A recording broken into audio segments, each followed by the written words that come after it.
কথা না বাড়িয়ে আমি তার সঙ্গে আপনাদের পরিচয় করিয়ে দিচ্ছি। আপনার নামটা একটু বলেন। আমার নাম শিমু। শিমু। শিমু, বয়স কত আপনার? আমার বয়স 35। 35 বছর বয়স। আপনি আমার এই অনুষ্ঠান অনেক দিন যাবৎ শুনছেন, প্রায় 5-6 বছর যাবৎ শুনছেন নিয়মিত। যখন একেবারে প্রথম দিকে শুনতেন তখন কি ভাবতেন যে এই অনুষ্ঠানে একদিন আপনি অতিথি হবেন? না, এটা ভাবতাম না, শুনতে ভালো লাগতো তাই শুনতাম। রাইট। এবং মজার কিছু ঘটনা আছে ওনার অনুষ্ঠান শোনার, যেটা আমি অনুষ্ঠানটা শুরুর আগে ওনার কাছ থেকে শুনছিলাম। যাই হোক, সেটা আমি আপনাদের সঙ্গে শেয়ার না করে ওনাকে বরং ফ্লোর দিতে চাই। আমি আপনাকে বলবো যে একেবারে আরামসে গল্প করবেন আপনি, একেবারে নিজের বাড়িতে যেভাবে মানুষ গল্প করে, নিজের জীবনের ঘটনাগুলো বলে, দিল খুলে মন খুলে কথাগুলো বলবেন, ঠিক আছে? জি, শুরু করুন আপনি, ছোটবেলা থেকে যেখান থেকে মনে পড়ে। আমার ফ্যামিলিতে হচ্ছে আমরা 4 ভাই 4 বোন। আমার আব্বু হচ্ছে বিজনেস করতো। জন্ম জেলা কোথায় আপনার? আমার জন্ম জেলা পিরোজপুর জেলা, মঠবাড়িয়া থানা। আচ্ছা আচ্ছা, ওকে। বাবা বিজনেস করতো ছোটবেলাতে, দেখেছেন আপনি। ক ভাই বোন আপনারা? আমরা 8 ভাই বোন। আপনার পজিশন? আমার বড় হচ্ছে 2 ভাই 1 বোন। বড় 2 ভাই 1 বোন, আপনি 4 নাম্বার? জি, আমি 4 নাম্বার। আচ্ছা, বলেন। তো ছোটবেলা যেটা দেখতাম যে আব্বু বিজনেসের কারণে খুব একটা বাড়িতে থাকতো না, দেশের বাইরে বাইরে, মানে বাংলাদেশের মধ্যেই জেলায় জেলায় বলতে গেলে, বিশেষ করে একটুখানি ওনার বিজনেসটা বলি। ওই যে কাঠের বিজনেস ছিল, বড় বড় গাছ কেটে মানুষ দিয়ে কাটে আর কি, ওইগুলা টলার ভরে 4-5টা টলার 300 মণি 400 মণি ওইটা ঢাকায় নিয়ে আসা হতো। আচ্ছা। ঢাকায় আসা কাঠপট্টিতে ওটা দিত। আবার যাওয়ার সময় দেখা যেত মুন্সিগঞ্জ থেকে মিষ্টি কুমড়ার সময় মিষ্টি কুমড়া, গোল আলুর সময় গোল আলু, এগুলো আবার নিয়ে যেত আমাদের এলাকায় মঠবাড়িয়াতে। এইটাই ওনার বিজনেস ছিল। তো খুব বেশি বাবাকে কাছে পেতাম না, তো যতটুকু পেতাম বাবা খুব ভালোবাসতো আমাকে। কিন্তু আমি জানি না কেন আমার মাঝে মাঝে মনে হতো যে আমি মনে হয় আমার আম্মুর মেয়ে না। আমার আম্মু আমি স্কুলে যাই সেটা চাইতো না। আমি সকালবেলা মাদ্রাসায় যেতাম পড়তে, আমার খুব ভালো লাগতো। আমার আম্মু সেটাও পছন্দ করতো না। কিন্তু আমার বড় যে ভাই বোন ছিল তারা ঠিকই স্কুলে যেত, পড়াশোনা করতো, তাদের জন্য বাসায় টিচার রেখে দেওয়া হতো। কিন্তু আমার বেলা সেটা হতো না। তো তারপরে আমি কিছু অফ করিনি, আমি সে মাদ্রাসায় যেতাম, আরবি পড়তাম, নামাজ পড়তাম। আমি 7 বছর বয়সের কথা বলতেছি, তখনই আমি নামাজ পড়ি। তারপরে পড়াশোনা করি। আমাদের বাড়িটা একটু বলি, আমার বাড়িটাকে সবাই বলে বড় বাড়ি, মানে খুব বংশীয় একটা পরিবার আমাদের। আমার এক দাদা ছিলেন কারিয়ানা পাস, সেজন্য সবাই বলতো কারি সাহেব ওনাকে, উনি চাচাতো দাদা। আর সে কারণেই আমাদের বাড়িতে একটা মসজিদ আছে। এই যে চ্যানেল আইতে রোজার সময় যে মসজিদের কারুকার্য দেখায়, সেখানে আমাদের মসজিদটা সারা বাংলাদেশের মধ্যে নাকি বিশ্বের মধ্যে, আমার এটা মনে নেই, পেপার আসছিল 10 নম্বর স্থান। এটা কি আপনাদের পারিবারিক মসজিদ? পারিবারিক মসজিদ, ছোট্ট একটা মসজিদ, বাট তার কারুকার্য আনকমন, অনেক আগের। সে কারণে এটা এভাবে হাইলাইট দেখানো হয়েছে। জি। তারপরে প্রাইমারি স্কুল আমাদের বাড়ির উপরেই। তো ওই স্কুলে আবার টিচার আমার ফুফুরাই, এরকম গভর্নমেন্ট স্কুল এটা। তো স্কুলে দেখা যেত আমি খুবই একটু মানে ছেলেদের মতো আমার চলাফেরাটা ছিল। যেমন অনেক টিফিনের সময় সবাই খাবার খেত, আমি কোন গাছে আমলকি হয়েছে, কোন গাছে এটা সেটা ফল পেরে আনতাম। তো এই জন্য স্যারদের খুব বকাও খাইতাম সবসময়। তো যাই হোক, এভাবে কাটে। তো ওই যে বললাম বাবাকে খুব কম পাই। তো একটা কথা মনে পড়ে বাবার, যে সে যখন যাইতো বাড়িতে ঢাকার থেকে, তো ওই কাপড়ের খুঁতি বলতো তখন, টাকা নেওয়ার জন্য আর কি, ওইটা ভরে টাকা নিয়ে যেত। আচ্ছা। তো ওই টাকা আমাদের খাটের উপর ঢালতো, সবাই মিলে গুছাইতো আর কি, সাইজ করতো যে এটা এত নোট, এগুলো দেখতাম। তখন মনে হতো যে আমরা তো অনেক বড় লোক, আমার বাবার এত টাকা, কত টাকা হবে এটা তো বুঝতাম না, ছোট মানুষ আমি। আচ্ছা। তো এরকম। আর আমার বাবা বংশের বড় ছেলে, সেই সুবাদে তারে সবাই বড় মিয়া বলে ডাকে। আচ্ছা। তো সেই সুবাদে আমরাও খুবই সম্মান পাই, বাইরে বের হলে সবাই খুব স্নেহ করে যে বড় মেয়ের মেয়েটা। তো এরকম। তো এর মধ্যে মধ্যে আমি যখন ক্লাস 5-এ, তখন আমার বরাপুর বিয়ে হয়ে যায়। তারপরে হচ্ছে আমি যখন ক্লাস 7-এ পড়ি, তখন একদিন আমি স্কুল থেকে এসে দেখি যে বাসায় কয়েকজন লোক ড্রয়িং রুমে বসা, টুপি পরা। তখন আমার বড় বোন আমার কাছে একটা পেপারস নিয়ে যায় যে এখানে একটা সই দে। তো আমি বলি রে কিসের সই, ওনারা কারা?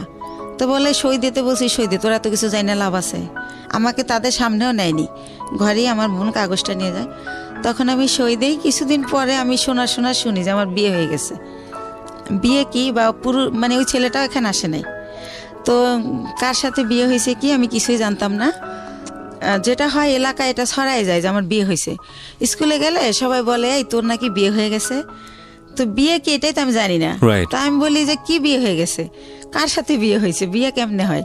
বরাপুরে তো দেখছি দুলাভাইয়ের সাথে বিয়ে হয়েছে, তো আমি তো এরকম দেখি নাই কিছু।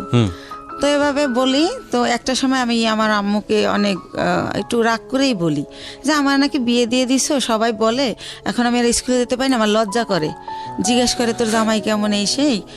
তো আম্মু বলে যে এত কথার দরকার নেই, বিয়ে হয়েছে কিনা সময় হলে বুঝাই বলবো। তখন আপনি কোন ক্লাসে পড়েন? ক্লাস 7-এ উঠছি। ক্লাস 7-এ পড়েন। আচ্ছা, ছোটবেলা। তো এটা আপনাকে কিছুই বলা হয়নি, না না, শুধু বলছে সিগনেচার করো? এরকম কিছুই হয় না, শুধু সিগনেচার। ধর্মীয় বিধান মতে এটা বিয়ে না, মানে আপনারা যদি বিয়েটাকে যদি আপনারা ধর্মীয় বিধানের জায়গা থেকে বলেন, আমাদের ধর্ম অনুসারে এটা বিয়ে হয়নি। এটা আমি ক্ষুদ্র জ্ঞানে বলছি, কিন্তু এটার মধ্যে যদি কোনো সীমাবদ্ধতা থাকে সেটার জন্য আমি ক্ষমা চেয়ে নিচ্ছি। বিশেষ করে এটার ব্যাপারে ভালো বলতে পারবেন যারা ইসলামী স্কলার তারা। আর রিলিজিয়নের জায়গার বাইরে এসে যদি আমরা লিগ্যাল জায়গা থেকে বলি তাহলে এটা একটা মারাত্মক রকমের অন্যায়, এবং লিগ্যাল জায়গা থেকে তো এটা বিয়ে হওয়ার প্রশ্নই ওঠে না। তো সেই জায়গাটা থেকে মেয়েটা যদি ক্লেইম করে যে আমার সাথে এরকম আচরণ করা হয়েছে, তাহলে পরিবারের প্রত্যেকটা সদস্য ফেঁসে যাবেন, আইনগতভাবে ফেঁসে যাবেন। এবং এই কথাগুলো আমি এই কারণেই বলছি যে বাংলাদেশের এখনও এই ধরনের ঘটনা ঘটে। প্লিজ এইসব জায়গা থেকে সাবধান থাকবেন। জি বলুন। তারপরে আম্মু তো এটার আমার কোনো ব্যাখ্যা দিত না। তো যখন আমার আব্বুকে আমি জিজ্ঞেস করি যে আব্বু বউ সাজে, শাড়ি পরে, দুইজন বর বউ থাকে, তারপরে বিয়ে হয়, তো আমার বলে বিয়ে হয়েছে, তো কই এগুলো তো কিছু করেন নাই। তখন আব্বু বলে যে নাবালক যদি হয় মেয়ে, সেই ক্ষেত্রে গার্জিয়ানরাই সব, তুমি তো নাবালক, সেজন্য তোমার এগুলো হয়নি, বড় হও তখন এরকম ভাবে আবার অনুষ্ঠান করবো আমরা। তো এতটুকুই জানা হয়।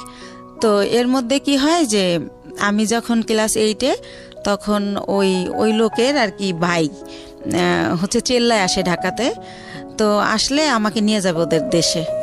তখন যখন কোন লোকের ভাই এটা? ওই আমার হাজবেন্ডের ভাই। হাজবেন্ডের নাম কি ছিল? হাজবেন্ডের নাম ছিল জাহিদ। আচ্ছা, তো জাহিদের ভাই মানে আপনার ভাসুর? জি, আমার ভাসুর। আচ্ছা। তো উনি আর কি আসে ঢাকাতে, তো আমাকে নিয়ে যাব না সাথে। তো আমার আবার একটা অভ্যাস ছিল, এটা ভুলে গেছি বলতে, যে ছোটবেলা খুব বেড়ানের শখ, কেউ গেলেই তার পিছে পিছে চলে যেতাম। আব্বু কোথাও যেতে নিলে আব্বুর পিছে, হয়তো খালি গায়ে আমি, কিন্তু দৌড় দিতাম যে আমার নিয়ে যাও। তো শুনলাম একটা দেশে যাব, নতুন একটা দেশ, ওদের বাড়ি পাবনা জেলাতে। তো আমি খুব খুশি, তো ওনার সাথে গেলাম। তো যাওয়ার পরে গ্রামে যেটা হয়, সবাই শুনছে যে আমি জাহিদের ওয়াইফ।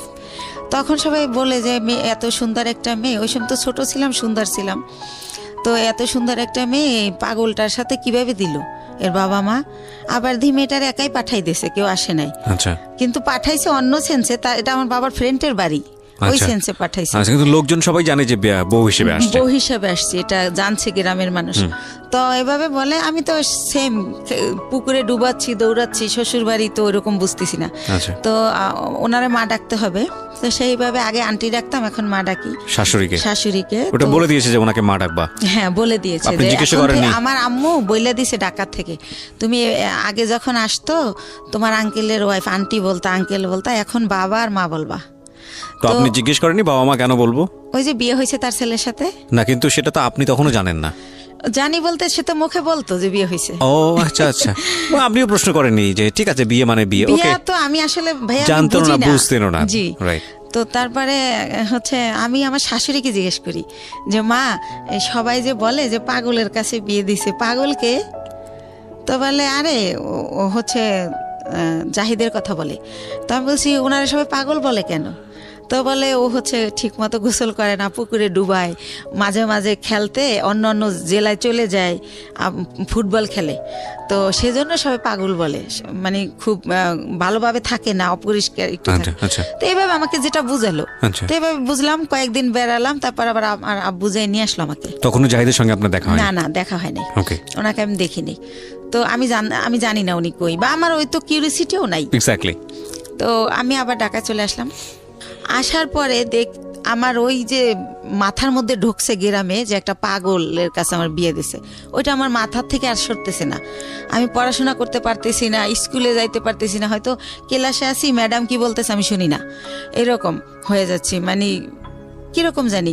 তো তখন এরকম হওয়াতে আমার আম্মু আব্বুকে বললো যে ইয়ে হয়েছে, ওদেরকে একটা বাসা টাসা ভাড়া নিয়ে আলাদা করে দাও। তোমার মেয়ে শুধু প্রশ্ন করে, পড়ালেখা করতে চায় না। আমার নাকি আমার আম্মুর নাকি ক্লাস 5-এ বিয়ে হয়েছিল, আমার আব্বু বড় টড় করে তারে সংসার করছে। তো আমার আম্মু বলতেছে আমারও তো ক্লাস 5-এ বিয়ে হয়েছে, কই আমি তো তোর মতো করিনি, তুই তো আমার চেয়ে বড়, তুই তো 7-এ পড়িস। তো এরকম আমার ব্যাপারগুলো কেমন জানি লাগে, আমি কি করব বুঝতে পারি না, কার সাথে শেয়ার করব তাও বুঝতে পারি না।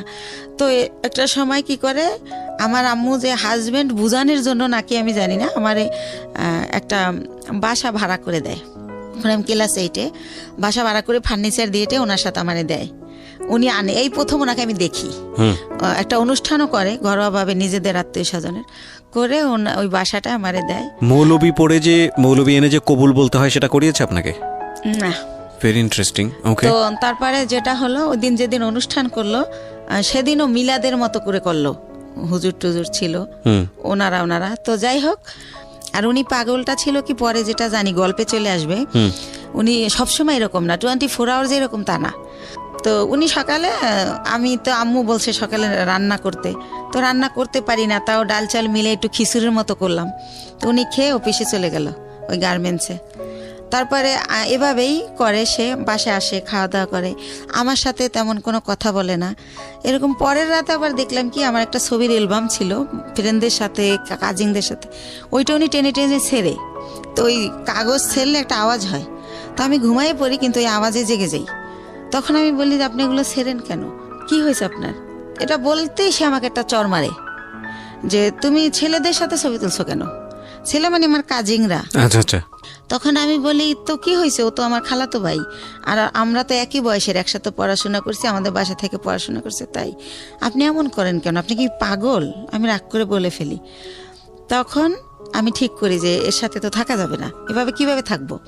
তো ওই দিন রাত এভাবে কাটে, আমি সকালবেলা বাড়ি চলে যাই, গিয়ে আমার আম্মুকে বললে আমার আম্মু বলে তুমি বেশি চালাক, তোমাকে কে দেছে এই বুদ্ধি, কিসের পাগল, পাগল হলেও চাকরি করে কেমনে?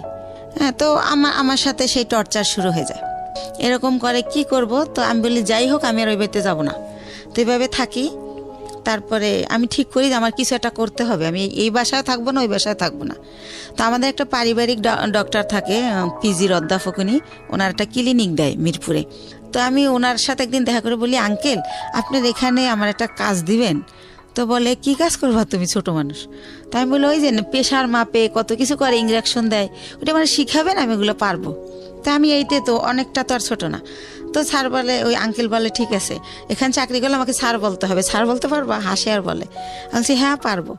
তো ওইখানে কিছুদিন আমি শেখার পর আমি ওগুলো শিখে যাই, শেখার পরে আমার কিছু স্যালারি দেওয়া হয়, আর বেশি হচ্ছে আমার ভালো লাগে যে আমি ওইখানে টাইমটা পাস করতে পারি। আচ্ছা। তো এইভাবে চিন্তা এটা কি আপনি নিজের বাড়ি থেকে করছেন? হ্যাঁ, শ্বশুর বাড়িতে যাচ্ছেন না? থেকে না, ওই বাসায় আর আমি যাই না। তো বাবার বাড়ি থেকেই করছি, বাবার বাড়ির কাছেই, যেহেতু সেকেন্ড কলোনি থেকে মাজার খুব দূরে না। তো এভাবে করি। তো আমার বাবা জানতে চায় কেন করি, আমি বলি যে ডাক্তারি পোশাক, নার্সের পোশাক আমার ভালো লাগে, তো তাই করি, আমার খুব ভালো লাগতেছে। তো পড়াশোনার কি হবে, আমি না পড়াশোনা চলবে, সমস্যা নেই। তো এভাবে যাইতে থাকে। তো ওই লোকটা একেবারে অসুস্থ হয়ে পড়ে একটা সময়, মানে জাহিদ। আচ্ছা, আপনার হাজবেন্ড? হ্যাঁ, অসুস্থ হয়ে পড়লে ওনাকে অনেক জায়গায় ডাক্তার দেখানোর পর লাস্টে ওই ক্লিনিকেই ভর্তি করে। আঙ্কেলের ভর্তি করলে জিজ্ঞাসা করে আঙ্কেল যে এটা কে, তখন বলে যে আমার হাজবেন্ড, মানে যার অধীনে আপনি চাকরি করছেন। জি জি। ওকে। তো আঙ্কেলের ক্লিনিক, আঙ্কেল ওটার মালিক আর কি। তো বলে যে ওর হাজবেন্ড। তো আঙ্কেল অবাক হয়ে যায় যে ওর আবার বিয়ে হলো কবে, আমি জানলাম না, আর এতটুকু মেয়ে বিয়ে দিয়ে দিয়েছেন, কি করছেন, এই সেই আম্মুকে অনেক প্রশ্ন করে। তো তারপরে বলতেছে উনি আবার আমার চেয়ে তো অনেক সিনিয়র, 12-14 বছরের বড়, জাহিদ। জি। তো এই জায়গাটায় হচ্ছে আঙ্কেল আমার বাবা মাকে অনেক রাগই করে, যেহেতু পারিবারিক ডক্টর, সেভাবে একটা তাদের ভালো রিলেশন। তখন আমাকে সেই বলে যে তুমি হচ্ছে পরীক্ষা দিবা, স্কুল করতে হবে না, তুমি কাজ শেখো, তোমার ভবিষ্যৎ তুমি করো, এর কন্ডিশন ভালো না, কোন সময় কি হয়ে যায় বলা যায় না, স্যার আমাকে বলে। তখন আমি স্যার ডাকা শুরু করি যখন আমি ওখানে জব শুরু করি। তো তারপরে যেটা হয় যে আমার আব্বু ওনাকে ভারতে নিয়ে যায় ট্রিটমেন্টের জন্য, যেহেতু আমাকে বিয়ে দিয়ে ফেলছে। আর আমাদের ফ্যামিলিতে 2 বিয়েটা অ্যালাউ করা হয় না, বা ডিভোর্স এটা অ্যালাউ করতে পারে না। ওই যে বললাম আমার দাদা কারিয়ানা পাস। তো ওইখানে গেলে ওনার ধরা পড়ে যে ওনার বুকের একটা হাড় ভাঙা, ওনার এই মাথার কিছু রক, ছোট ছোট রক ড্যামেজ। তো এইভাবে অনেক কিছুই ধরা পড়ে যায় বাবার কাছে। তো বাবা আইসা যখন আমার শ্বশুরের মধ্যে মারা যায়, তো শাশুড়িকে প্রশ্ন করে যে আপনার ছেলে এত দিক দিয়ে ড্যামেজ, তারপর আমার মেয়েটাকে কেন নিলেন? আমার এত সুন্দর মেয়েটা হরিণের মতো দৌড়াতো, সেই মেয়েটাকে এরকম করলেন, এখন কি করব আমি? আর ওখানে ডক্টর বলেই দিয়েছে যে এ সম্পূর্ণ সুস্থ হবে না, কিছুদিন ভালো থাকবে, আবার এটা হবেই, এটা সম্পূর্ণ সুস্থ হওয়ার মতো না। আচ্ছা। তো এভাবে নিয়ে আসে। তো এগুলো যখন আম্মুকে আমার আব্বু বলে, তখন আমি শুনতে পারি আড়াল থেকে। তখন আমি ঠিক করি যে না, আমার নিজের পায়ে নিজে দাঁড়াতে হবে।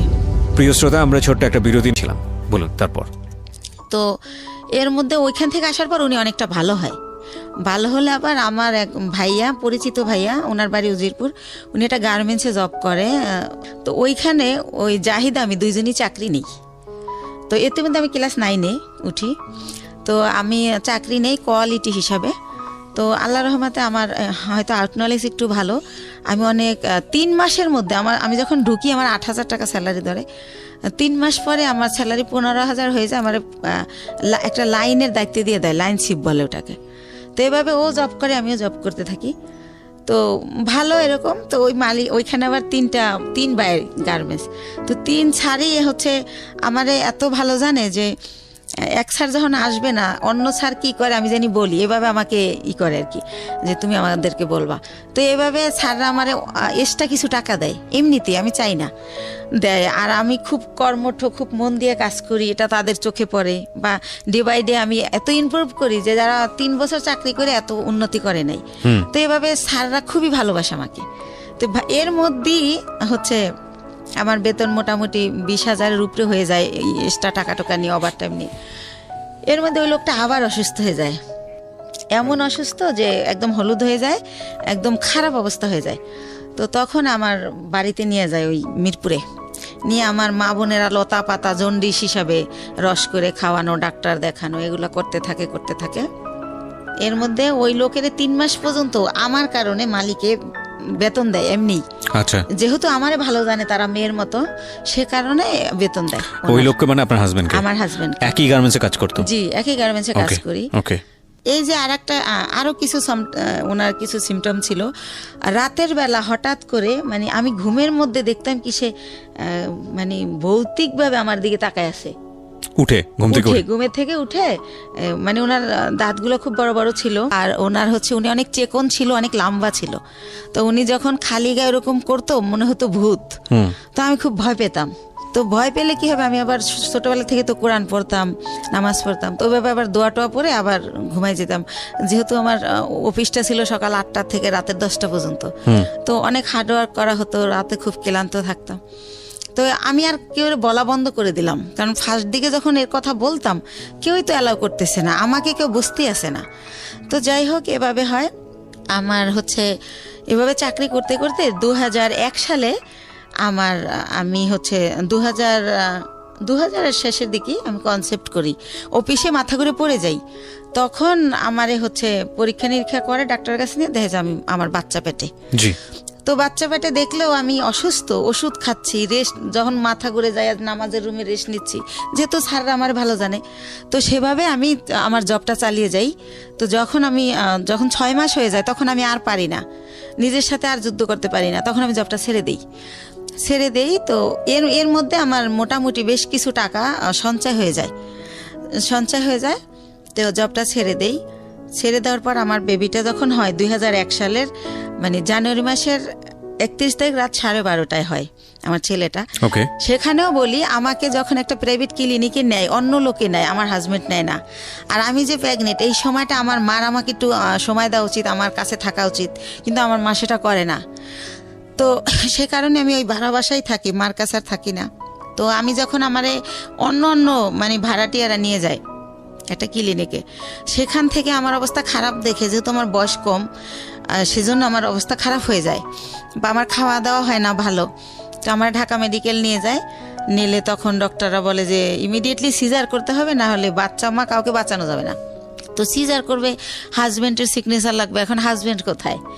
তখন উনি আবার ওই অসুস্থ থেকে সুস্থ হয়ে মোটামুটি অফিসে আবার যায়। ওই কোম্পানি আবার অফিসটা পুরান ঢাকায় নিয়ে যায়, সেখানে উনি জব করে। তো ওনাকে বারবার বলা হয় যে আপনি আসেন, আপনার সিগনেচার ছাড়া অপারেশন হবে না। বলে কেউ একজন দিয়ে দিলেই হয়, আমি যাব না, সে আর যাই না। তো এক পর্যায়ে আমার যে এক ভাইয়া, ওই যে বললাম যে আগে জব করতাম একসাথে, ওই ভাইয়াটা হাজবেন্ডের জায়গায় সিগনেচার করে। তো আমার সিজারে আমার ছেলেটা হয়। আপনার ছবি দেখাবো না, আমি নিয়ে আসছি মাশাল্লাহ। জি। তো আমার ছেলেটা ডক্টর হচ্ছে এভাবে পা ধরে ঝুলায় বেডে গিয়া, যখন আমার বেডে দেওয়া হয়, আমার যখন সেন্স ফেরে, তখন বলে যে আপনার ছেলেটা অনেক মেধাবী হবে, আমি এত বছর এই জবে আছি, এরকম খুবই কিউট, খুবই স্বাস্থ্যসম্মত হয় বেবিটা, তো ওরে ডাক্তারি পড়াবেন, আমার রিকোয়েস্ট রইলো, এভাবে বলে কথা বলতে বলতে। তো হসপিটালে আমি 10 দিন থাকি, ওখানে রাখা হয় 7 দিন, কিন্তু যেহেতু আমি ছোট, তার মধ্যে সিজার হয়, এই জন্য 10 দিন রাখে। তো এর মধ্যে কি হয়, আমার মা যেদিন আমার সিজার হয় তার পরের দিন আমার মার বাসার একটা কাজের মেয়েকে পাঠাই দেয়, কিন্তু আমার মা যায় না। তো কাজের মেয়েকে জিজ্ঞেস করি, লাখি আম্মু আসলো না? বলে যে তার শরীর ভালো না, জ্বর। তো লাখি আমার সাথে থাকে হসপিটালে। আচ্ছা। আর একটা বুয়া, বাচ্চার বয়স কত? না, আমার বাচ্চা তো মাত্র হলো, আমি হসপিটালে। ওকে, ঠিক আছে। তো আমার হসপিটালে তো একটা, আমি তো সিজারের, আমি তো বাচ্চার কিছু করতে পারবো না, সেজন্য এই খবর পেয়ে আমার মা লাখিকে পাঠায়, কিন্তু মা যায় না। তো 10 দিন পর আমার এই লাখি সহই আমার বাড়িতে নিয়ে যায়, আমার বাসায় নিয়ে যায়। তারপর আমার মা দেখতে আসে আমাকে। তখন আমি অনেক কান্না করে জিজ্ঞেস করি যে মা, তুমি কি সত্যি আমার মা? আমি হসপিটালে রইলাম, এত কষ্ট করলাম, তুমি আমার দেখতে আসলা না, এখন আসছো কেন? কয়, আয়শা কি অন্যায় করে ফেলছি? একটু পরেই চলে যাব, আসছি তোমার বাচ্চার চুল কামাইতে হবে তাই। তো আমি তো বুঝি না চুল কামাইতে হয় বা কিছু একটা। তো উনি আমার বাচ্চার চুল কামায়, ওই দিন থাকে, তারপরের দিন আবার চলে যায়। তো এর মধ্যে আমার ওই যে ভাইয়াটা যে সিগনেচার দিছিল, সেই ভাইয়াটা আমার বেবিটাকে দেখতে আসে। আসার পরে আমি ওনার সাথে শেয়ার করি যে ভাইয়া, আমি তো এখন জব করতে পারবো না, জব করলে আমার বাচ্চা কার কাছে রাখবো? তাহলে আমার তো কিছু টাকা আছে, আপনি কি আমার টাকাটা নিয়ে কোনো ব্যবসা করতে পারেন, এরকম যে আপনিও ব্যবসাটা করলেন, আমারে কিছু দিলেন যাতে আমি চলতে পারি বাচ্চা নিয়ে। তো উনি আমার সবই জানে, আমার কষ্টের কথা। তো বলে আচ্ছা দেখা যাক কি করা যায়। তো উনি আবার 1 সপ্তাহ পরে আয়সা বলে, শিমু একটা ব্যবসা খুঁজে বের করছি। কি? এক্সেসরিজ ব্যবসা, গার্মেন্টসের মাল কিনে আমরা গার্মেন্টসে দিব। তো আমি তো বুঝি না এক্সেসরিজটা। তো উনি আমার বুঝাই বলে যে পলিথিন, কার্টন, লেবেল, হ্যান্ডটেক, এইসব। তো কত টাকা লাগবে ভাইয়া? তো বলে তোর কাছে কত টাকা আছে সেটা বল। তাই আমি বলি আমার কাছে মনে হয় 60-70 হাজার টাকা আছে, এটা হবে? তো বলে যে হ্যাঁ, এটা দিয়েই শুরু করি, প্রথম দেখি কি হয়। তো আল্লাহ রহমতে উনি শুরু করলে প্রায় আমার খরচও চালায়। এরপরে উনি 6 মাস পরে বলে যে প্রায় আমাদের পুঁজি হয়ে গেছে 3 লাখ টাকার মতো 6 মাসের মধ্যে।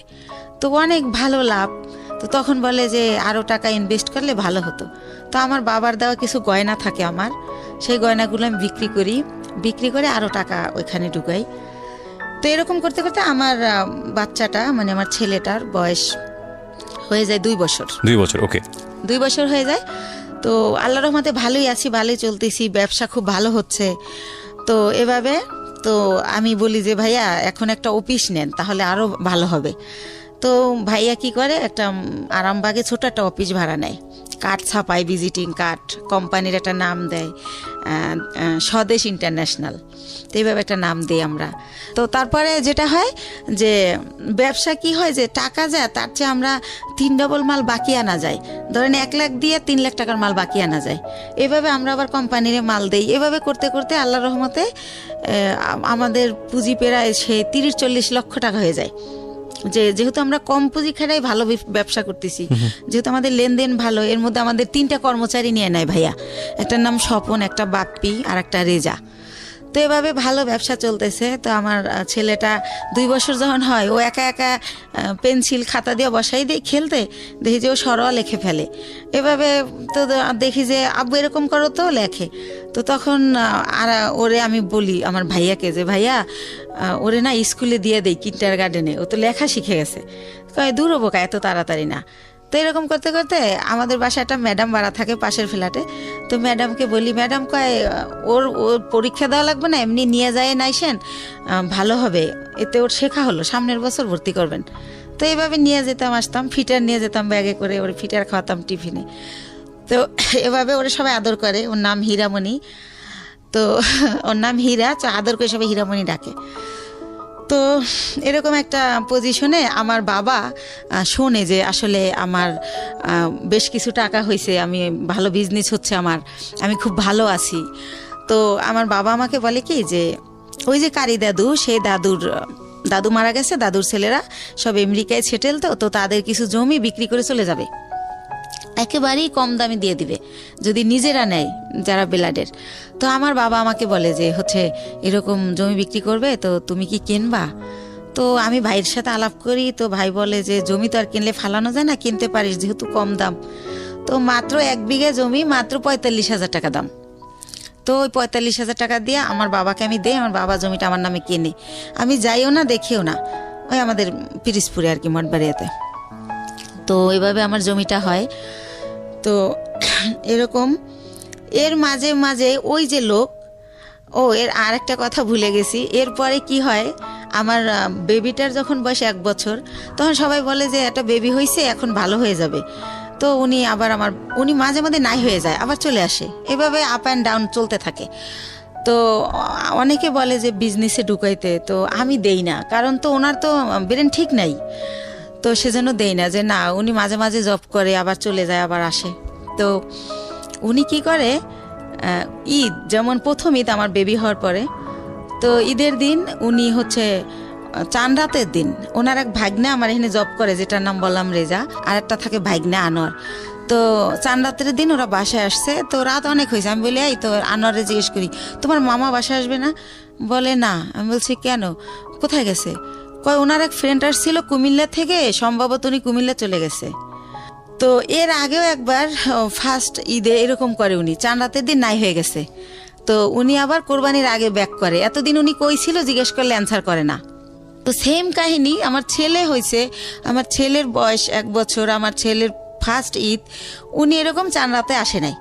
তো আমি বললাম যে আগে আসে নাই সেটা একটা ব্যাপার ছিল, এখন তো একটা ছেলে আছে, তা উনি গেল কোথায়? তো এভাবে জানতে জানতে জানি যে উনি কুমিল্লা চলে গেছে। কিন্তু ওনার একটা ব্যাপার ছিল যে উনি কোথায় যেত এটা বলে যেত না কখনো, ওনার মনে হয়েছে উনি চলে গেছে, আবার কেন জানি মনে হয়তো উনি ব্যাক করতো, উনি এই টাইপের ছিল।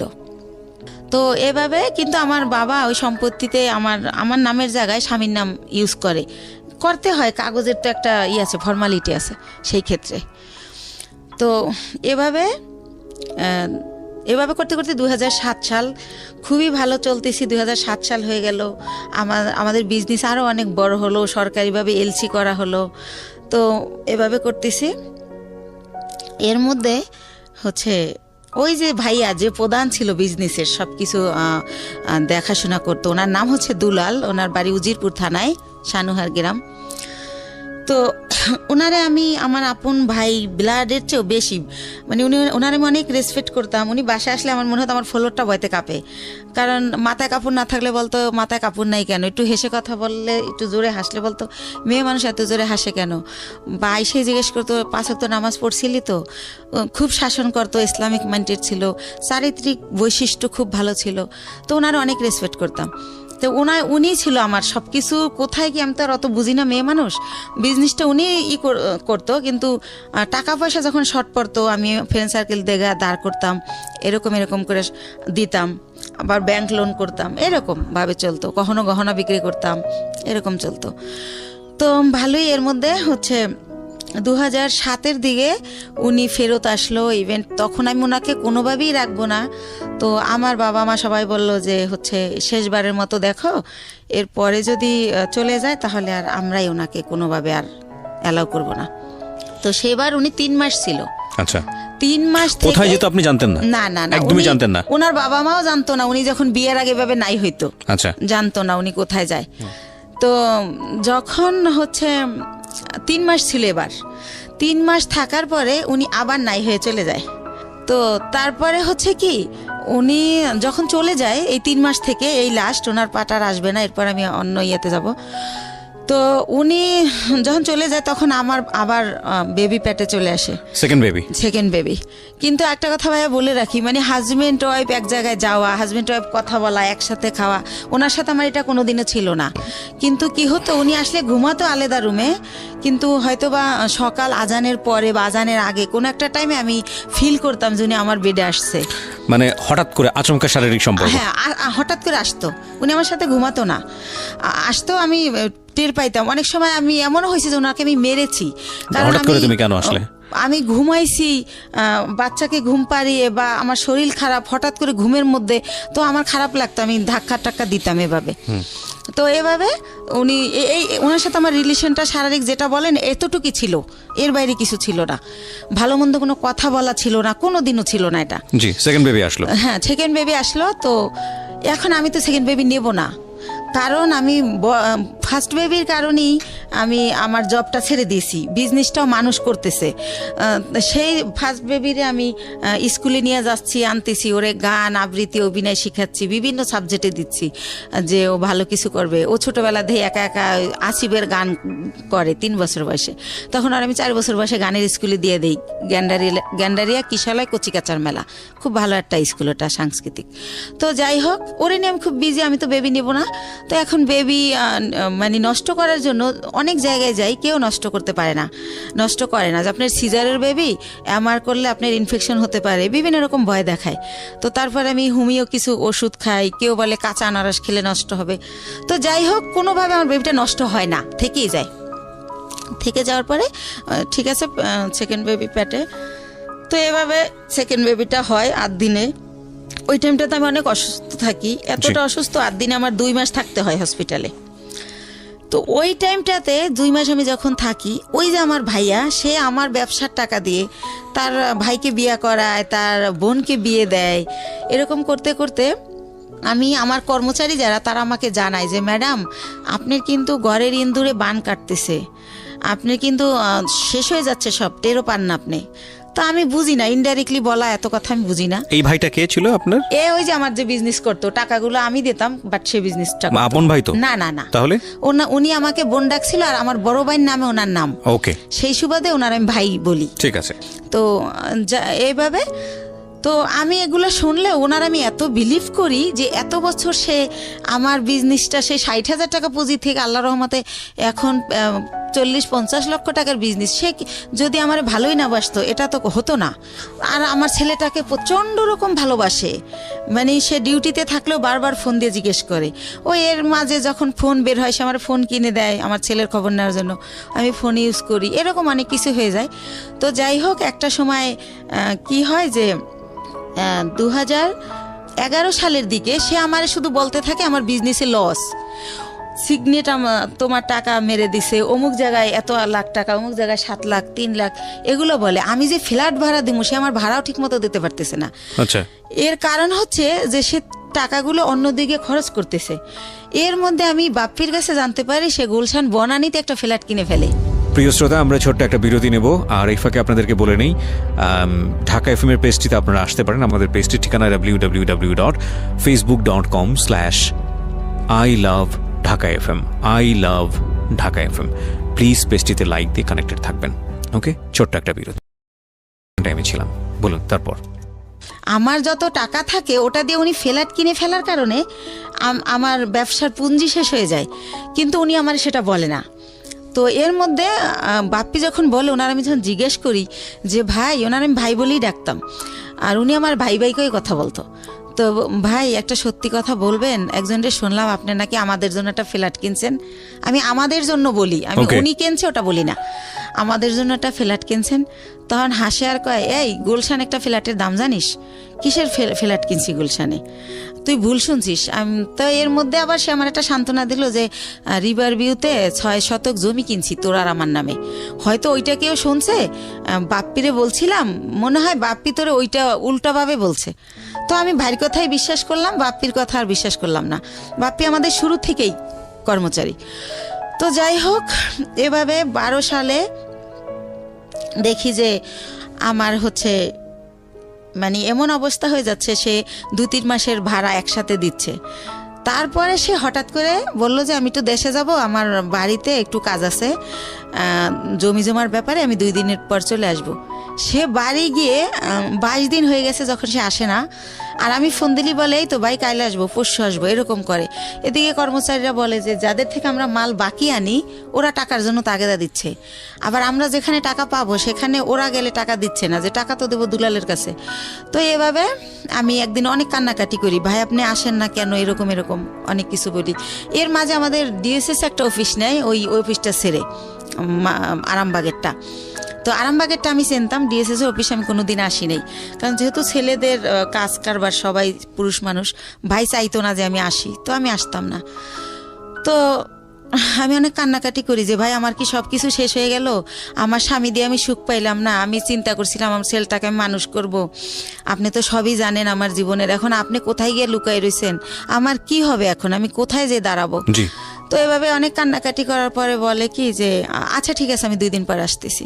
এরকম করতে করতে সে 1 মাস থাকে। 1 মাস থাকার পর আমি জানতে পারি যে সে বিয়ে করছে দেশে, সেজন্য সে আসে না। তো সে 1 মাস পরে সে বউ নিয়ে এসে ওই গুলশান ফ্ল্যাট কমপ্লিট হয় নাই দেখে সে লেট করতেছিল বাড়িতে। তো যখন সে নিউজ পায় যে ফ্ল্যাট কমপ্লিট, তখন সে আগে বউ নিয়ে ওই ফ্ল্যাটে ওঠে। কিন্তু টাকা কিন্তু তার একটা পয়সাও ছিল না, টোটাল টাকাই কিন্তু আমার ছিল। জি। সে ওঠার পরে আমি ওইটাও বাপ্পির কাছে জানি। তা আমি যখন জিজ্ঞেস করি ভাই আপনি কোথায় উঠছেন, সে আইসা বলে যে আমি তো এরকম আমারে বলে যে আমি তো বিয়ে করছি, বউ নিয়ে কি তোর বাসায় উঠবো না চম্পার বাসায় উঠবো, তার বোনের নাম বলে। এই চম্পাকেও সে বিয়ে দেয় আমার অর্থ দিয়েই, এটা আমি পারমিশনই দিছিলাম, কিন্তু সে যত টাকা খরচ করছে অত টাকা খরচ করতে আমি বলছিলাম না। তো যাই হোক, আমি বলি যে না আমাদের বাসা আপনার বউ নিয়ে উঠবেন কেন, এটা কেমন দেখা যাবে, আপনি চম্পার বাসায় ওঠেন। কারণ তার প্রতি তো এর মধ্যে আমি বিরক্তি, সে আমার সাথে যা করতেছে ঠিক করতেছে না। তো পরে আমি জানতে পারি যে সে আসলে নিজের ফ্ল্যাটই ওঠে। তো ওঠার পরে আমি তখন তারে বলতে থাকি যে ভাই আমি আপনি যে 1 মাস ছিলেন না, আমি অনেক টাকা লোন করছি, এটা দিতে হবে, আপনি আমার তাড়াতাড়ি টাকা দেন। আমি টাকার জন্য তার খালি প্রেশার ক্রিয়েট করতে থাকি যে আমার কত টাকা আছে, আমার হিসাবটা দেন। তো আরেকটা কথা বলে রাখি, সে আমার একটাবার বলে কি ডিএসএস অফিস নেওয়ার আগে যে 20 লক্ষ টাকা না দেখাইলে গভর্নমেন্ট আমাদের এলসি করতে দিবে না। তো সেই ক্ষেত্রে আমাদের তো এখন 20 লক্ষ টাকা নাই ব্যাংকে, মনে হয় 10 লাখ টাকার মতো আছে। তো ব্যাংক এশিয়াতে চম্পার একটা অ্যাকাউন্ট আছে, ওর 10 লাখ টাকা আছে। তা আমাদের টাকাটা ওর অ্যাকাউন্টে ওরে দিয়ে জমা দেওয়াই, তাহলে 20 লাখ টাকা দেখাইলে আমাদের এলসি দেবে, তাহলে আমাদের ব্যবসাটা অনেক বড় হবে, আমাদের খুব রিসেন্টলি তোদের আমি ঢাকায় ফ্ল্যাট কিনে দেবো, এইভাবে বলে। তো বলার পরে আমি আমার নামে থাকে ওই যে 10 লাখ টাকা থাকে ওটা আমার নামে থাকে। তো ওইটা আমি উঠাই দিলে ওইটা উনি চম্পার অ্যাকাউন্টে দেয়, উনিও হয়তো শুনবে এটা। তো দেওয়ার পরে দেখেন আমার টাকাটা চম্পার হয়ে গেল। তো সেভাবে এক এক করে আমার সব কিছু এরা দখল করে নিছে। তো এর মধ্যে আমার ছেলেটা তো মাশাআল্লাহ বড় হয়। তো এর আগে আরেকটা কথা ফালাই যায়, 2009 সালে আমার ছেলে একটা মুক্তিযুদ্ধের গানের উপর নাচ করে বৈশাখী টিভিতে। ওইটা দেখার পরে ওরে অনেক চ্যানেল থেকে ডাকে। তো তারপরে আমি ওরা অনেক কিছুতে ভর্তি করি। তারপরে হচ্ছে ও 2009-এর শেষের দিকে বাংলাদেশ টেলিভিশনে একের পর এক প্রোগ্রাম করে। তো এই যে আমার টানাপোড়ের কারণে, আমি ছেলেকে নিয়ে দৌড়ানোর কারণে, আর আমার তো বিশ্বাস ছিল যে ভাই আমার সাথে বিশ্বাসঘাতকতা করবে না। তো এভাবে আমার ছেলের এই যে গান অভিনয় করে নাটক টাটক এটা বন্ধ করে দেই। ঠিক আছে, বড় ছেলে না দুই ছেলে? বড় ছেলেটা, ছোটটা না, ছোটটা ঘরেই থাকে, ওরে কোথাও নেই না। ও হয় ছোট, ওর ওই হিস্ট্রি বলবো না, চোখ ফোটে না, 7 মাসের সময় বের করে ফেলতে হয় আমার অসুস্থতার কারণে। কেন বলবেন, এটা আপনার লাইফের অনেক বড় পার্ট। এবং এই অপ্রাপ্ত বয়স্কে যে বাচ্চাটা হলো, এই বাচ্চাটার জন্য তো ভবিষ্যৎ অন্ধকার হয়ে যাওয়ার মতো অবস্থা, এবং আপনার জন্য সেটা অনেক বড় রিস্কি ছিল বলেছেন আপনি। ইনফ্যাক্ট এতটুকু বলা ঠিক আছে। আচ্ছা ঠিক আছে। তো যাই হোক, আমি বলছিলাম না যে 2 মাস ছিলাম হসপিটালে, তো এই জন্য ছোট ছেলেটাকে কোথাও নেও না, কিছু শিখাইও না, বড় ছেলেটাই। তো এর মধ্যে হচ্ছে যেটা হয় যে আমি এখন 2 ছেলে নিয়ে কি করব। এর মধ্যে 8 সালের পরে আমার স্বামীর সাথে টোটালি আমার আর মানে কোনো খোঁজ কেউ দিতে চাইলে আমি নেই না, বা আমি এমন জায়গায় বাসা ভাড়া নেই যে সে জানি নাচে নেই, কারণ তার যে সিমটম এগুলো যেন আমার ছেলেরা না দেখে। আমার ছেলেরা জানি ভালোভাবে মানুষ হয়, আমি ওদেরকে মানুষ করব। তো এইভাবে যখন আমাকে নিঃস্ব করে দেওয়া হয়, দুলাল ভাই সব কিছুই সে আমাকে দেবে বললে নিখোঁজ হয়ে যায়। কিছুই দেয় না আপনার last বিজনেস পর্যন্ত। সমস্তটুকু নিয়ে সে নিখোঁজ। একদম নিখোঁজ। সবকিছু যখন নেওয়া শেষ, যতদিন বাকি ছিল ততদিন আমাকে আশা দিত যে এই তো সামনের মাসে তোরে 7 লাখ টাকা দিতেছি, এভাবে আশা দিত, তা 3 লাখ টাকা দিতেছি। পরবর্তীতে আর আমার কিছুই দেয় না, সে নাই হয়ে যায়। তো তখন আমি মেন্টালি এতটা ডিজাস্টেড হয়ে যাই, আমি পাগল হয়ে যাই টোটালি। আমি রাস্তায় রাস্তায় শুধু শুধু হাঁটি। আমি সেই গ্যান্ডারের থেকে বুদ্ধিজীবী শহীদ মিনার যে 34 মাস দুপুরবেলা রোদ্রে আকাশের দিক তাকায় কান্না করি আর আল্লাহর সাথে কথা বলি, আকাশের সাথে কথা বলি যে আল্লাহ তুমি বিচার করো, আল্লাহ আমার অপরাধটা কি, আমার বাবা মামার দিকে তাকাইলো না, আমি অনেক কষ্ট করে একটা বিজনেস করলাম, একজনের বিশ্বাস করলাম, সে এটা করলো, আমার স্বামী এটা করলো, আমার অপরাধটা কি, মানে এটা আমি কারে জিজ্ঞেস করবো পাই না। তো আমি আকাশের কাছে জিজ্ঞেস করি, আকাশের দিক তাকাই তাকাই কান্না করি আর বলি। তো এই টাইমটাতে আমি ভাইয়া 3টা মাস আমি শুধু ওর স্যালাইন খেয়ে বেঁচে থাকি।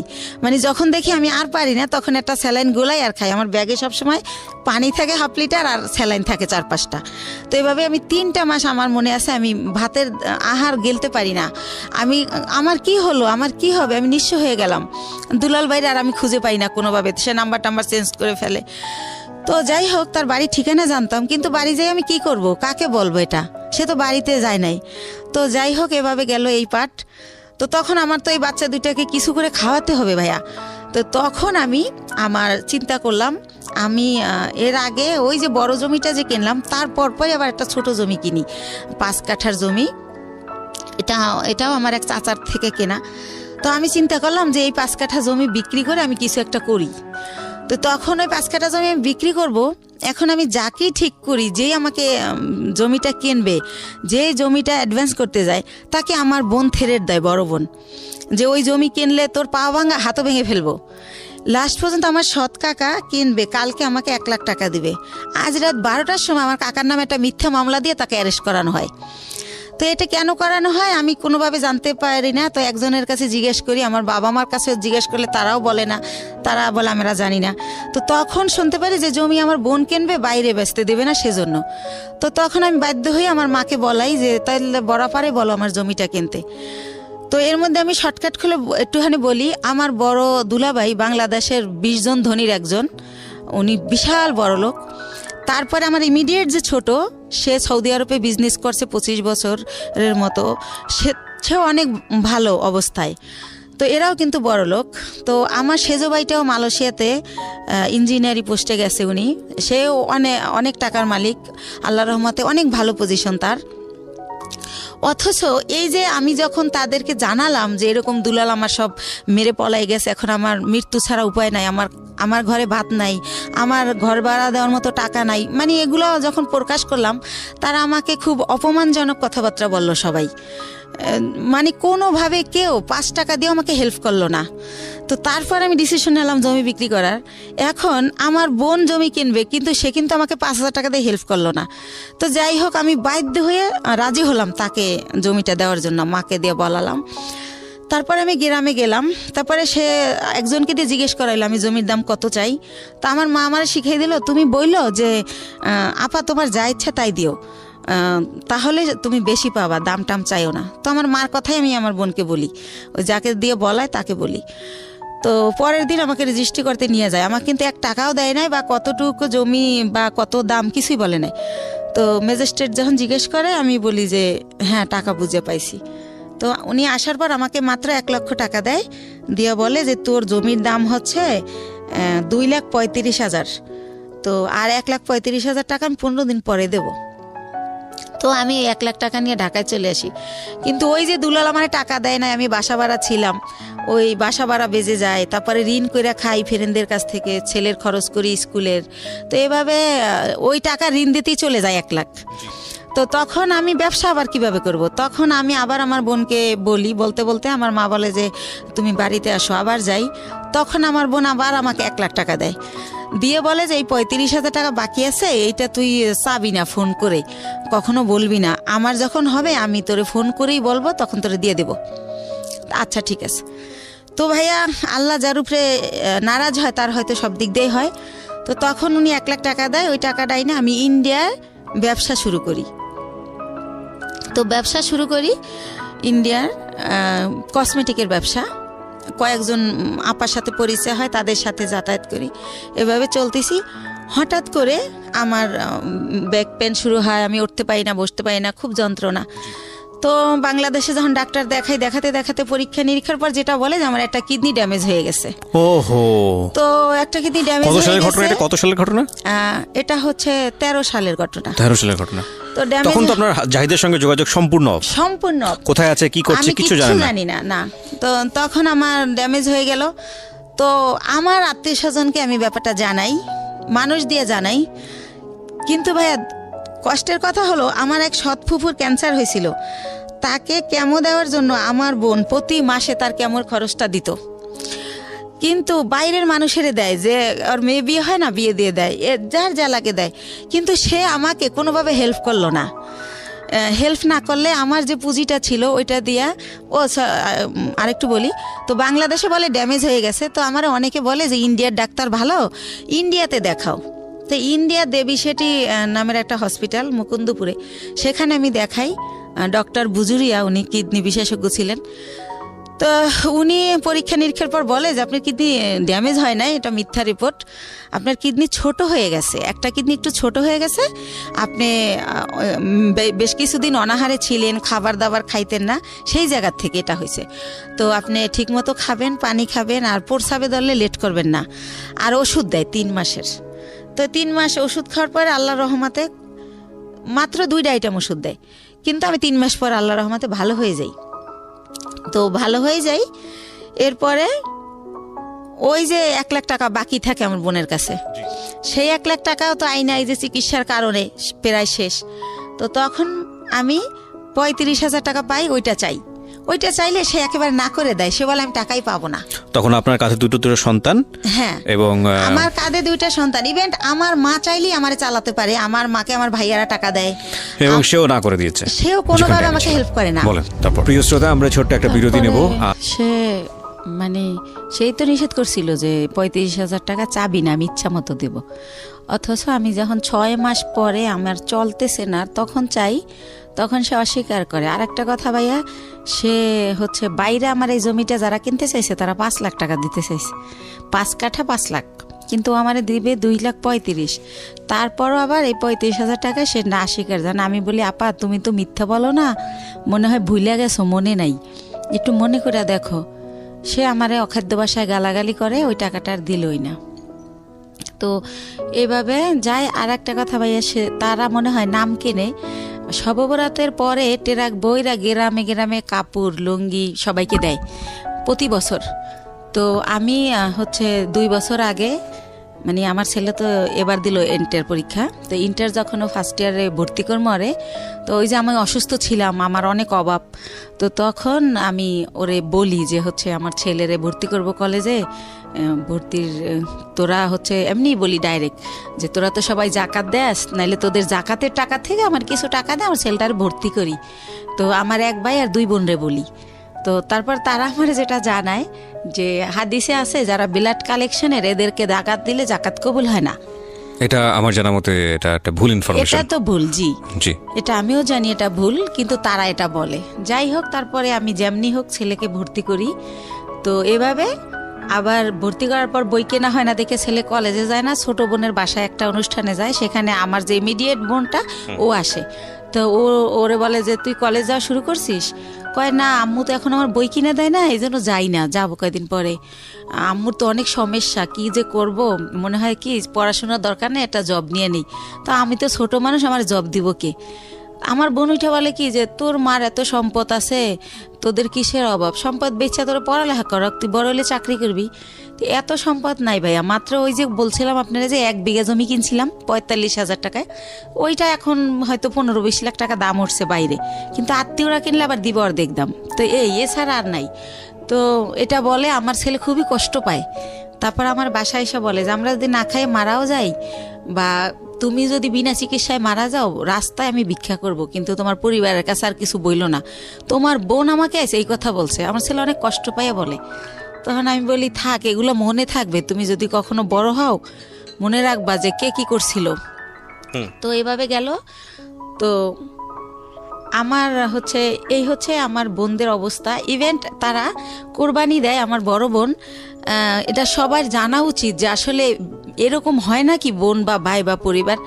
আমার বড় বোন যেহেতু আমার বাবার দেশে অনেক জমি তার কেনা, সে কারণে সে কিছুদিন থাকে বরিশাল, কিছুদিন থাকে ঢাকায়ও তার বাড়ি। তো সে ঢাকায় একটা গরু কোরবানি দেয়, একটা দেয় হচ্ছে আমার বাবার বাড়িতে, একটা দেয় আমার গ্রামের এক কিনারে হচ্ছে একটা হাই স্কুলে বিলিয়ে দেয়। অথচ আমি আপন বোন, আমারই কিন্তু 2 কেজি গোশ দেয় না যে আমার বাচ্চারা কি খাবে। বা এই যে গ্রামে বইরা ট্রাক বইরা কাপড় দেয়, কোনো সময় বলে না 2000 টাকা দিলাম তোর 2 ছেলের 2টা শার্ট কিনে দিস। কখন এটা তারা করে না, এই হেল্পটু তারা করে না। আমার অনেক কষ্ট, তো এই জন্য তাদের কাছ থেকে আমি একেবারেই দূরে আছি, কথাবার্তা বলি না। আর একটা কথা বলি, 3 বছর আগে একবার ঈদে দেশে গেছি, তো লঞ্চ স্টিমারে আমরা আসি, তো ঈদের সময় খুব ভিড় থাকে, আর ওই সময় কেবিনে অনেক বেশি ভাড়া নেয়, তো একটু কমলে ভিড় আসবো। তো আমি শুনি আমার মা কাজের মেয়েকে বলে, আমার বাড়িতে সবাই কাজের মেয়েরা কাজ করে, আমার মা বোঝে নাই যে আমি পিছনে, কাজের মেয়েকে বলে একটু কষ্ট করে কর, কি করবি। আমি ভাবছি আসছে 2 দিনের জন্য, 15 দিন হয়ে গেছে এখনো যায় না, আল্লাহই জানে কবে যাবে। মানে আপনার মা এটা বলছে? আমার মা বলে আমি 2 ছেলেকে নিয়ে বেড়াতে গেছি সেজন্য, তো আমি যে ভিড়ের জন্য ছেলেকে নিয়ে রিক্স যদি লঞ্চ ডুবে যায় সেজন্য আসতেছি না। কিন্তু আমার মা কাজের মেয়েকে এই কথা বলে, আমি নিজের কানে শুনি। তো এইটা শোনার পরেই আমি বলি যে রওনা করি, যে আমি বাবা চলো আমরা এখন চলে যাব। তো আমার আব্বু বলে যে এখন তো লঞ্চের টাইমও না, স্টিমার টাইম নেই, কিসে যাবা? তো আমি বলি আমি বাসে যাবো। কয় বাসের টিকিট আগে কাটতে হয়। আমি কই হাইটা যাবো ঢাকা। তো যাই হোক আমার আব্বা আটকায় যে কাল সকালে যাও। তো পরের দিন আর কি ঢাকা চলে আসি। তো যাই হোক এইভাবে গেল। এখন যেটা আসি সেটা হচ্ছে আমি তো তারপরে কি করব, আমার ওইভাবে আমি কিছু এনজিও থেকে ওই যে লোন দেয় আর কি, ওই এনজিও থেকে আশা বেরাক, ওইখান থেকে এর মধ্যে আপনার হাজবেন্ডের সাথে কোনো যোগাযোগ নাই? একদম পুরো কোনো যোগাযোগ নেই। ওকে। বা সে যে তার যে বাচ্চা আছে তার খবরও সে নেয় না, কোনোভাবেই না। তো আমি লোন তুলে তো ব্যবসা শুরু করি, কসমেটিক্সের ব্যবসা ইন্ডিয়া থেকে আইনা দোকানে দোকানে দেই, কিছু লাভ থাকে, ভালোই থাকে, চলতে পারি বাচ্চাদের নিয়ে। তো এভাবে এই ব্যবসা করতে থাকি। তো একা একা মাসে একবার ছেলেকে নিয়ে যাই, একবার আমি একা যাই, যেহেতু ছেলে পড়াশোনা করে, ছেলের তো সবসময় নেওয়া যায় না। তো এভাবে চলতেছি ভাইয়া, লোন টোন তুলে ব্যবসা করতেছি। তো এর মাঝে আবার কি হয়, আমার অনেক আগে আমার পায়ে একটা প্রবলেম হয়েছিল, কেউ একজন আমাকে মেরে এই গিটটা লড়াই দিছিল পায়ের। তো তখন ভালো হয়ে গেছিলাম। তো সেটা হচ্ছে কে একজনকে আমি নামই বলি, ওই যে আমার ভাই, যখন আমি তার একটু গালাগালি করছিলাম যে আপনি আমার টাকা দিয়ে ফ্ল্যাট কিনছেন আর আমার এখন ভিক্ষা করতে হবে, আমার কিচ্ছু নাই, আমি বাচ্চাদের নিয়ে কোথায় দাঁড়াবো। তো তখন সে আমারে খুব বাজেভাবে বকে, তখন আমিও তারে একটু রাব বিহেভ করি, তখন সে আমারে মারে, আমারে চেহার দিয়ে বাড়ি দিতে নেয়। তখন আমি পড়ে যাই, পড়ে গেলে আমার পাও ধরে মোচড় দেয়, তখন আমার এই গিটটা সরে যায়। তো তখন আমি অনেক কান্না করি, আমার ছেলে খুব চিৎকার করে কান্না করে। আমার ছেলেকে আমি এত আদর করি, মানে কি বলবো, আর আমার ছেলে ওরকম। তখন বলে বাবা বাবা তোমার আম্মু নাটক করতেছে, অত ব্যথা পায় নাই। তখনও বলে না মামা আমার আম্মু সত্যি ব্যথা পাইছে, ও খুব কান্না করে। তারপর আমার সুমানা হসপিটালে নিয়ে গেলে ডক্টর জিজ্ঞেস করে এটা কিভাবে হলো। তখন আমারে মাপ চায়, দূরে থেকে হাত দিয়া, যে বলিস না, মাপ চায়। তো তখন আমি কি বলবো, তখন আমি ব্যাপারটা না বলে তো ডক্টর বুঝবে না। তখন আমি বলি কি আমার হাজবেন্ড আমাকে এভাবে মারছে, আসলে তো হাজবেন্ড না, হাজবেন্ডের সাথে আমার যোগাযোগই নেই। তো এইভাবে ওই ব্যথাটা ভাইয়া হঠাৎ করে, যেহেতু ইন্ডিয়া যাতায়াত তো জানেন, অনেক ঘন্টা বাসে বসে থাকতে হয়, তো অনেক ঘন্টা বসে আবার আসতে হয়, সে কারণে কি না হঠাৎ করে আমার ওই বাম পাটা আবার প্রচণ্ড ব্যথা। তো আমার ছেলে আমাকে নিয়ে সরর দিতে গেল, ইয়াতে গেল, পঙ্গুতে গেল। তো তারা আবার রেফার করলো নিউরোলজি হসপিটালে। জি। তো নিউরোলজিতে আমাকে বললো এমআরআই করতে হবে। তো এমআরআই ওইখানে সরকারি এমআরআইতে ফি কম, কিন্তু 15 দিন পরে সিরিয়াল পরে।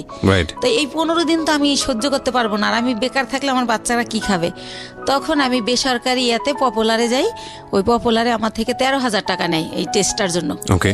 তো এইভাবে আমি টেস্টটা করার পরে তারা বলে যে আমার ওই যে পুরানা যে মোচড় দিছিল সেইখানটার একটা আঘাত আছে রগে, ওই কারণে আমার এই প্রবলেমটা হয়। তো বইলা দেয় যে আমার হচ্ছে একেবারে 6 মাস বেড রেট, সোজা হয়ে শুয়ে থাকতে হবে। আমি যদি সোজা হয়ে শুয়ে না থাকি তাহলে আমার এই রগের প্রবলেম যাবে না। তো এইভাবে ইঞ্জেকশন দেয়, ওষুধ দেয়, কমে না, বলার পর এইটা বলে। তা আমি এতদিন যদি শুয়ে থাকি আমার বাচ্চারা কি খাবে, আমি ঘর ভাড়া দেবো কি দিয়া।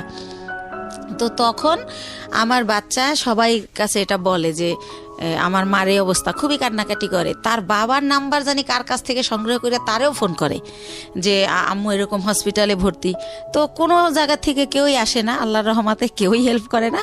তো আমার পরিচিত যারা আর কি, যাদের সাথে একসাথে বিজনেস করতে যাই, ইন্ডিয়া যাই আসি, অনেকগুলো মহিলা, আমরা সবারই যার যার সংসারের প্রবলেম, তারা এটা করে থাকে।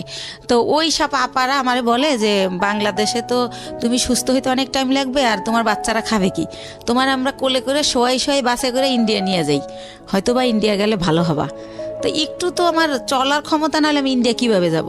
তার মধ্যে একটা কথা বলি ভাইয়া, আমারে যখন ওই পপুলারে ওই একটা মেশিন মানে টলিতে শোয়াই দেয়, তো দুইজন নার্স কেউ আমাকে হেল্প করলো না। আমার ছেলেকে বলে কি উঠাই দাও তোমার মাকে।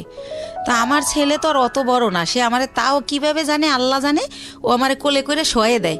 তো ওইভাবে আমার এমআরআই যখন শেষ আমি বের হই, তখনও কোনো একটা নার্স আমাকে ধরে না, বলে এই তোমার আম্মুকে নামাও। তো আমার ছেলে আমাকে জায়গায় নামাইতে গিয়ে ছেড়ে দেয়, মানে আমার ভার বহন করতে পারে না। তখন ভাইয়া ব্যথার মধ্যে আরও ব্যথা পাই। তো এত চিৎকার করতে থাকি, তখন ছেলে নিজের অপরাধী ভাবে যে আম্মু আমি তো আর ব্যথা দিলাম। তো নরে ঠান্ডা করার জন্য আমি বলি না কিছু হয় নাই, এমনি তো আমার ব্যথা তো এমনিই করে, তোমার জন্য না। তো আবার আমার সরর দিতে নিয়ে যায়। নিয়ে গেলে কি হয়, ওখানে ইমার্জেন্সিতে একটা সাথে সাথে হাড়ের মধ্যে ইঞ্জেকশন দেয়। ওই ইঞ্জেকশনটা দিলে ব্যথাটা একটু কমে, এটা ও জানে, কয়েকবার নেছে। তো ও আমার আর ওই থেকে পপুলার থেকে বাসায় না নিয়ে যায় সরর দিতে। ওকে। তো ওই দিন এইভাবে যাওয়ার সময় যাই, যে সিএনজিটা দিয়ে নিয়ে যায়, তো ওই সিএনজি ড্রাইভারকে আমার ছেলে বলে, যেহেতু আমার ছেলে ছোট মানুষ, আমার বাসা থাকে তখন লেক সিটি হাউজিংয়ে, এবলক রোড নাম্বার 1, ওই বাড়িতে থাকি। তো বলে কি যে আঙ্কেল আপনার গাড়ি কোন দিকের? তো বলে এই যে মোহাম্মদপুর 3 রাস্তার। তো বলে কি যে আম্মুরে তো প্রতিদিন সন্ধ্যা ইঞ্জেকশন দিতে নিয়ে যেতে হয়, নিউরোলজিতে অথবা সরার দিতে। প্রতিদিনই মানে কয়েক ঘন্টা পরে জানি আমার ব্যথাটা বেড়ে যায়, আমার এটা মনে নাই। তখন বলে যে আপনি যদি নাম্বার দিয়ে যেতেন, ফোন দিলে আপনি এসে একটু নিয়ে যেতেন আমাদের, নাইলে আমি আম্মুরে রাইখা গাড়ি আনতে যাই, ড্রাইভাররা ভিতরে আসতে চায় না। তো এইভাবে ওই আমার ছেলে এই নাম্বারটা নেয় ওই ড্রাইভারের। তো তারপরে পরের দিন হচ্ছে আমার নিউরোলজিতে ওই যে রিপোর্ট নিয়ে যেতে হবে এমআরআই, যে আমার কি পজিশন দেখাইতে। তো উনি ফোন করে, আমার ছেলে আসে।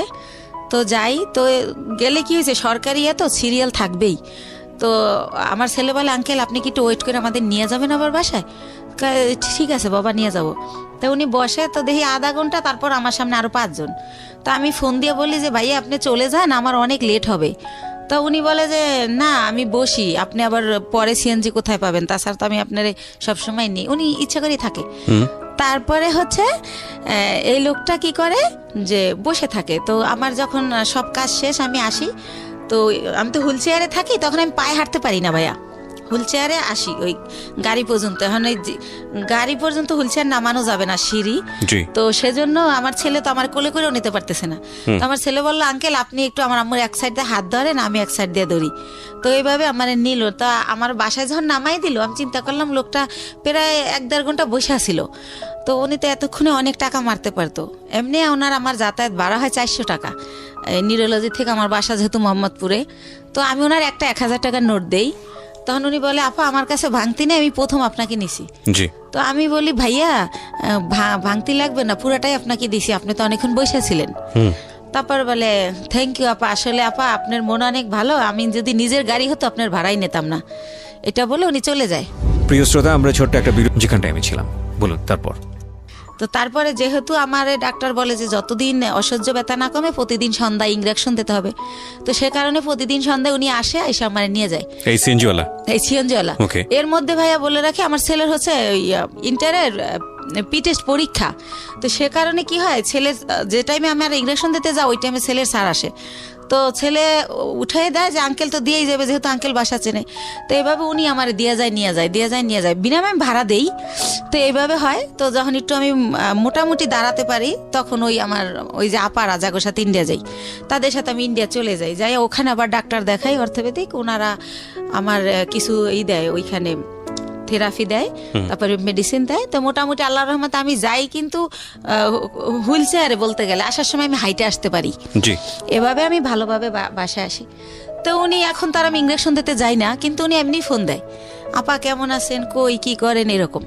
এরকম ফোন টোন দিতে থাকে।